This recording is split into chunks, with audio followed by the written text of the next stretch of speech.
कांग्रेस जितेबले अत्याचारी हेबा आरंभ कला इमरजेंसी लगेला से सबू राजनीतिक दल एकाठी होकर कांग्रेस को विरोध करते आज ठीक से कथा बीजेपी करुच्ची तेणु बीजेपी विरोध में सब राजनीतिक दलर विरोध रही आसी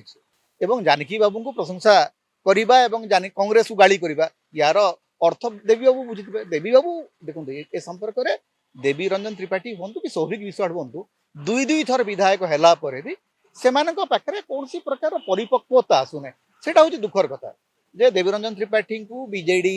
युव मोर्चार सभापति कराई दुई थर से विधायक हेले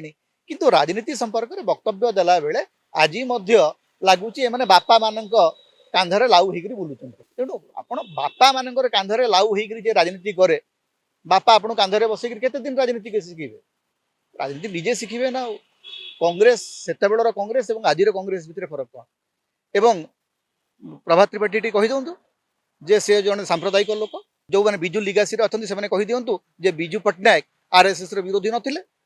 विजय महापात्र को जाकर पचारतु जे रुद्र षडंगी सारा जीवन केमती विजु पट्टनायक विरुद्ध में षड्यंत्र रचना करी विजु पट्टनायक को बारंबार अपमानित करुले एवं कहीं राष्ट्रीय स्वयंसेवक संघ आज विजु पट्टनायक को ग्रहण करि पारे नाही कहीं आज निशिकांत दुबे विजु पट्टनायक विरुद्ध में कहवाई साहस कर